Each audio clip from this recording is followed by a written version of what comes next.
মানে এটা এই কথাটা বলা হয়তো ঠিক হবে না। অনেকে হয়তো আশা আকাঙ্ক্ষা নিয়ে আসছেন আজকে তালেব ভাইজানের সঙ্গে একটা ভিডিও করলে আমার ভিডিওটা ভাইরাল হবে, পেজটা আগে যাবে, এটা চিন্তা ভাবনা করি কেউ আসবেন না, মানে কেউ ভিডিও কন্টেন্ট ক্রিয়েটর হতে চাবেন না। নিজে কি করবেন, হয়তো তালেব ভাইজানুক দিয়ে একটা ভিডিও 5000 ভিউজ হয়েছে, পরশু দিনের ভিডিও ছাড়বেন না, আপনার ভিডিও 2000-200 ভিউজ হবে না, চিন্তা করলে হবে না। তালেব ভাইজান ঠিক আছে, আজকে তালেব ভাইজান আমাদের আইকন, তালেব ভাইজান আমাদের গর্ব, তার সঙ্গে দেখা হয়েছে, ছবি উঠবো, সেলফি উঠবো, একটা ভালো মুহূর্ত পার করতেছি, এর বেশি কিচ্ছু না। পরে কিন্তু কাজ আমাদেরকেই করতে হবে। কিছু কম ভাই,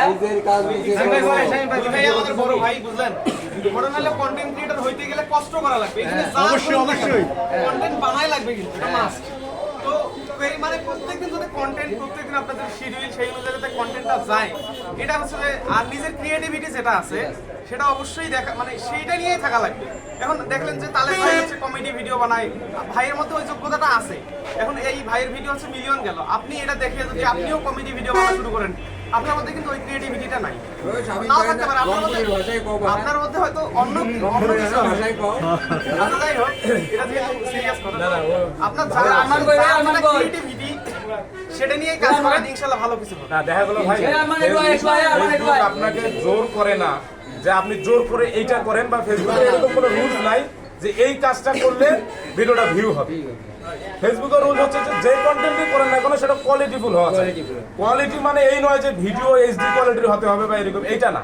কোয়ালিটি মিন্স অনেক কিছু নির্ভর করে, এখানে সাউন্ড কোয়ালিটি থাকে, আপনার ক্রিয়েটিভিটি থাকে, আপনার গল্পের চিন্তা ভাবনা থাকে। যেমন এই শামীম কি করে, ব্লগিং করে, আমি কি করি, ফানি কন্টেন্ট তৈরি করি, রঞ্জু গীত গায় বা ও ব্লগিং করে। তো ব্যাপার হচ্ছে যে ওর একটা প্যাটার্ন, এর একটা প্যাটার্ন, আমার একটা প্যাটার্ন। আর আপনি আমার প্যাটার্নটা কেন করবেন? আপনার মধ্যে যেটা আছে আপনি সেটা করবেন। কারণ এই ভাইয়েরটা যখন ফলো করবেন তখন কিন্তু বোরিং লাগবে, কয়েকদিন পর দেখা যাচ্ছে যে তালেব ভাইয়ের মতো ঘুরতে পারছেন। এই আমার মতো ঘোরাঘুরি, আমার ঘুরতে হেভি লাগে, মানে জার্নি করতে ভালো লাগে, ঘুরলে কোনো প্যারা নেই। না, অতএব আপনার মধ্যে যেটা সেটাই। এটাই আর ছোট করে একটা চ্যানেল গল্প, সব জায়গাতে যেটা দাম ওই গল্পটা আমি কম। গল্পটা ভিডিওটা নাও। গল্প বলতে এটা মোর একদম মানে পার্সোনাল লাইফ থেকে কথা। সেটা হচ্ছে যে প্রথম দিকের ঘটনা, যখন তালেব ভাইজানের 1-1.5 ফলোয়ার মেবি এরকম, তখন তো নাম আমার নামই ছিল, আব্দুল মোতালেব এইসবই ছিল। তো এটা করতে করতে দিন তালেব দা জিনিয়াস ছিল, মানে আমার কন্টেন্টটা ক্যাটাগরিটা ছিল এরকম যে একটু স্মার্ট কোয়ালিটির কন্টেন্ট করি তাহলে কেমন হয়। তো মানে ওই দিকে দেখলো যে আসলে মুই তো অভিনয় থিয়েটার করছি বা মোর ওই জিনিসটা আসে ছোটবেলা থেকে এটা নেশা, তো তখন আমি এটাতে কনভার্ট হইলাম, কারণ ওই জিনিসগুলো আমার দ্বারা হচ্ছে না। 2-1টা করার পর আর কনসেপ্ট বেড়ায় না বা স্কিপ বেড়ায় না, তখন আমি ফানি কন্টেন্টে আসলাম। তো রাস্তাঘাটে যেখানে সেখানে যখন ভিডিও করবেন তখন মানুষজন করে এটা কি করেছে কি হইবে না হইবে।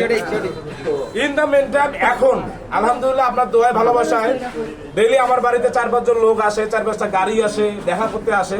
ঠিক ওই লোকগুলাই এখন বলে বাপ রে বাপ, এই চাঁদা দেখতে এই যে মাঝখানে ওই বলা আর এই বলার মধ্যে মাঝখানে যে বিষয়টা, এটা শুধু কিন্তু বসে থাকে হয় নাই ভাই। অনেক লোকের কথা শুনতে হয়েছে, অনেক লোকের কথা শুনতে হয়েছে, অনেক কিছুর কথা শুনতে হয়েছে। দেন একটা স্বপ্ন, আমার যেমন স্বপ্ন ছিল আমি মিডিয়াতে কাজ করবো, একটা জায়গায় যাবো, আমার টিভি চ্যানেলে কাজ করার একটা ইয়ে ছিল। তার আলহামদুলিল্লাহ আমার কন্টেন্ট দেখে অ্যাজ এ বড় একজন ডিরেক্টর চোখে পড়ে, দেন আমি এখন বৈশাখী টেলিভিশনে প্রপারলি কাজ করতেছি। এই স্বপ্নটা থাকবে, এবং এই যে কথাগুলা, হ্যাঁ যে অমুক ভাই কি করেছে সারাদিন ভিডিও করে, কি করে টিকটক ভিডিও করে, হ্যাঁ এটা বলবে। তো আপনারা চালাই যাবেন ভাই, কে কি বলে বলো, ঠিক আছে? এটা হচ্ছে আমি আসলাম রাস্তায়, আমার ছোট ভাইয়ের মধ্যে সবাই রাস্তাতে সবার সঙ্গে ভিডিও বানাবেন, ভাই মানুষ মুখ চিনে এরকম করি বানাইলাম, কোনো সমস্যা নাই। তো আমার প্রফেশন এখন এইটা, কত কথাবার্তা পার করে আসছে, ঠিক আছে না? তো এই প্রতিবন্ধকতাগুলো রাখবেন না ভাই। একদিন মানে যখন সাকসেস হবে তখন ওই লোকগুলো আপনাকে বাহবা দেবে। আচ্ছা মিলাদ ভাই বগুড়া থেকে, মিলাদ ভাই কেটা আছে না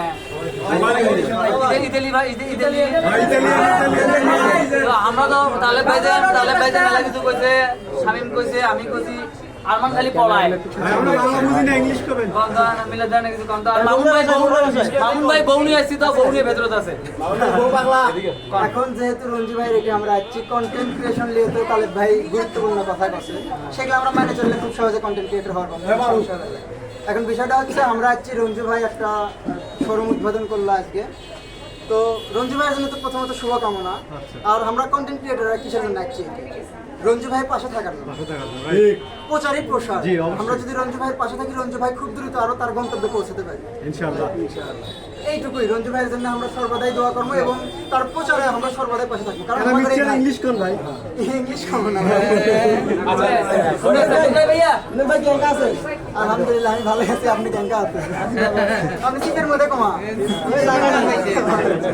জায়গা নেই এই জন্য আপনি একটু বলেন শিল্পী ভাই না আপনি একটু বলেন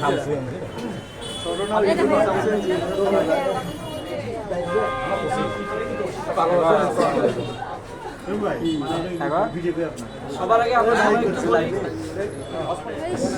বলি একটু শুনি আমরা সবার আগে মন থেকে সবাই একটু আলহামদুলিল্লাহ বলি। কারণ আমরা যারা মানে ভিডিও সেক্টর, অডিও সেক্টর বা ইন্ডাস্ট্রিতে কাজ করি, মানুষের একটা ভুল ধারণা থাকে। হ্যাঁ, অনেকে বলে এগুলো ভালো না, হ্যাঁ এটা ওইটা অনেক কথা আছে অবশ্যই। বাট আজকে আমাদের সামনে একটা আইডোলজি তৈরি হয়ে গেল যে রঞ্জু একটা ব্যক্তিগত প্রশিক্ষণ দিয়েছে। তার যে লাইভ টিভি দরিয়াপুর ছিল, দাঁড়িয়াপুর, সেই নামটাকে বেস করে আবার সে একটা প্রতিষ্ঠান দিল যেখানে সে তার আত্মকর্মসংস্থান তৈরি করে ফেলছে। আসলে কন্টেন্ট ক্রিয়েশন এখন অনেক ভালো জায়গায় চলে গেছে জন্য আমাদের রঞ্জুটা করতে পারবো। আমরা সবাই ওর জন্য সবাই দোয়া করবো এবং আমরা যেন যারা আছে, যারা ওকে দেখে বা ওর সাথে একসাথে কাজ করে আগাচ্ছে, প্রত্যেকের প্রতিষ্ঠানের নাম নিজেদের ফেসবুক পেজ দিয়ে হবে ইনশাল্লাহ একদিন, এই আশায় কাজ করে যাব। আর এটাও ভালো লাগছে ওর প্রতিষ্ঠানে নিশ্চয়ই একজন বা দুজনের কর্মসংস্থান হবে। আমরা কর্মসংস্থান তৈরি করব।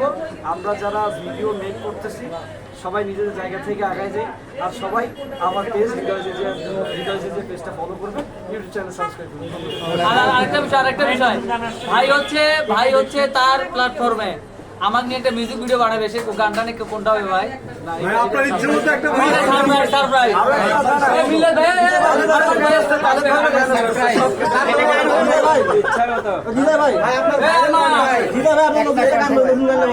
আমরা নতুন গানটা যেটা রিলিজ হয়েছে আর কি, মানে আমি সেটা গানটা রিসেন্ট